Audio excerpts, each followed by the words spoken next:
Welcome back to Sunrise. Today we're focusing on the pensions, salaries and gratuities. Well, Julie has been able to point out the fact that you have former governors who are legislatures. They will be collecting their pensions as former governors on the one hand, and then the National Assembly, they'll be getting that as well. And then those who are also ministers will also be getting that. Well, we do remember that, I think it was on the 15th, let me look through, April 15, 2015, when it was published that the then president-elect, President Buhari, was going to planning to move against some of these laws that were enacted by different state houses of assembly about those huge pensions that were being collected by former governors, saying, look, it was a burden on the country. But that wasn't all you found when you looked through this, was it? Yeah, clearly you have some states that their governors are given 6 cars and replaced every 3 years. Now, if you look into the life and the affluence of a former leader in Nigeria, this is the sort of affluence you will see. Oh dear. Because they're given cars and you do not have a limit on the type of car you will be given. Lots of security aids. Take for instance now, in the one for Lagos pension law, it says there will be 3 cars, 2 backup cars and 1 pilot car for the ex-governor every 3 years. 2 cars, 2 backup cars and 1 pilot car for the deputy governor every 3 years. That's an average of 2 new cars every year. Even Al Capone never got as much security aids as some of these guys are getting. So clearly it's either there's a threat to their lives that we are not aware about, or there is more towards the pension that they receive. But you look at the pension of the senator in Congress in the United States, how easy is it for him to get a pension? There are 2 stringent requirements. What are they? The first is you must have spent a minimum of 5 years. Now the second is if you've spent a minimum of 5 years but less than 20 years, you must be 62 years old.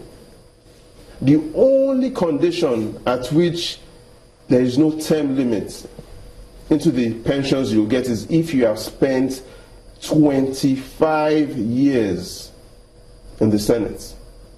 So for you to be guaranteed of a pension for life, which isn't going to be equivalent to a huge paycheck, you must have at least spent 25 years in Congress. So in the United States. It doesn't come easy.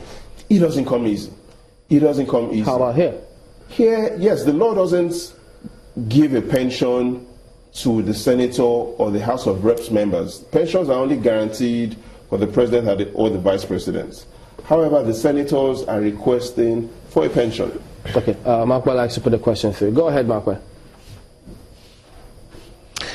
Well, thank you, Chamberlain. If you do look through the figures, yes, a lot of Nigerians will agree that these figures are rather generous. But, Jide, if we're to look at them in comparison with the figures that were allegedly recovered, by this particular government, would you say that, these allowances, what percentage would you really say they are of the recovered funds?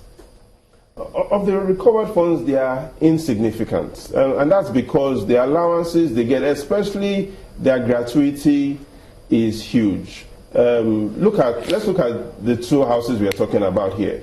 The gratuity for all 109 senators, 665 million naira. The gratuity of all House of Reps members, 2.14 billion naira. Now, all the monies that have been recovered, whatever interest have been earned, are still not available to be spent. So what we are spending out of right now is monies that we are earning from oil, from taxes, and not monies that we're earning or we've earned or we've collected from those recoveries. There's no statement as of today that says the federal government... the argument... Go ahead, Mark. The argument for some people, is that if people are not, afraid that they're going to be in want when they leave office, perhaps, they would not look towards the public till and take what doesn't belong to them. And they believe that that does a lot more damage to our economy than these allowances and salaries that, we're currently discussing. Do you agree with that perspective? No, I don't. And I'll give you two reasons why. You have the governor of Alabama, Robert Bentley, who has an annual salary of 42 million naira, but he has rejected all of it. And this is his condition. He says until unemployment comes down, he does not want to be paid. That is the position we need the governors and especially the legislators to take. You have the governor in Florida, Rick Scott. He's also said he does not want any salary. Currently, the position of overpaying the legislators should come if the Nigerian masses have been overpaid as well. But currently, we cannot have a majority of a population in poverty, and then you have a majority of the leaders in surplus. So what we have today is the population, those that are being served, are in deficits.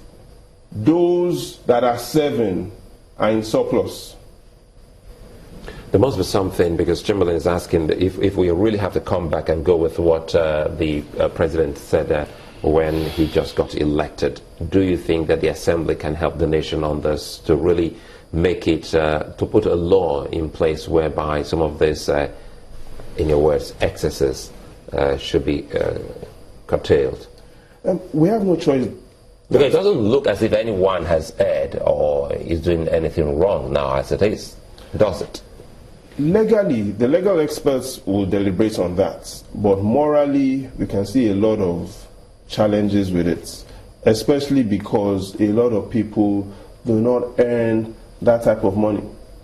For one House of Reps member to be able to, his salary and allowances, to be able to pay for 20 teachers' salary in Kano State does not add up, especially when a lot of these states cannot pay salaries.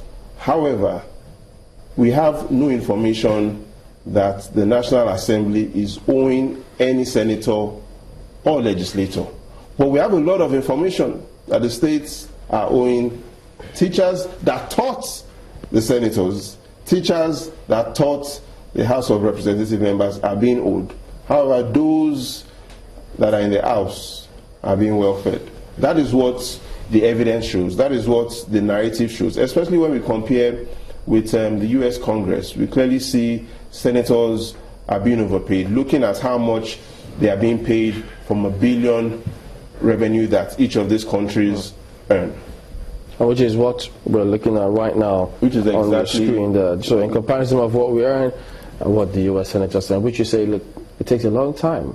They put in so much to get all of this, but to the extent that some of them even reject their pay. But is there any record of anyone saying any such thing in your search that, look, I won't receive not just my basic salary, but we don't know how much those basics are, but the gratuities in these cases are usually much more than the basics. The gratuities are so much more. And what we need is each senator needs to understand the importance of what their gratuities and salaries can do to the lives of those less privileged. Just earlier this month, the UNICEF spokesman, Manuel Fontaine, had said only in Borno State, based on what is going on, about 134 children are likely to die every day because of malnutrition. The salary of just 2 senators coming together to donate their salaries per month will get out 134 children who are on death row. Will save them. Just 2 senators. Now, if other senators come together, other House of Reps members come together, you save multitudes of children. And they also know what it means for them by such acts in 2019. What we need is 1, 2, 3 coming out to say, this is what I will do with my salary and allowance, or I will not collect. Perhaps what we should be hearing is for senators coming out, looking at the reports of Transparency International and saying, as legislators, we stand up and we shall not collect our salaries, allowances and gratuities until Nigeria is ranked among the top 10 countries when it comes to corruption. That is what we should hear. Well, that's where we'll also anchor. So this happens to be the second phase of that, but who knows where next our searchlights will go. Babajide Ogunsanwo, Channel TV's data and information analyst, thank you for coming on today. Great. Well, that's where we draw the curtains today on the program. We appreciate your sending in your questions, your comments. We'll see you next week. I'm Chamberlain. Many thanks. I'm Sulaiman. Later, don't forget the words of the day.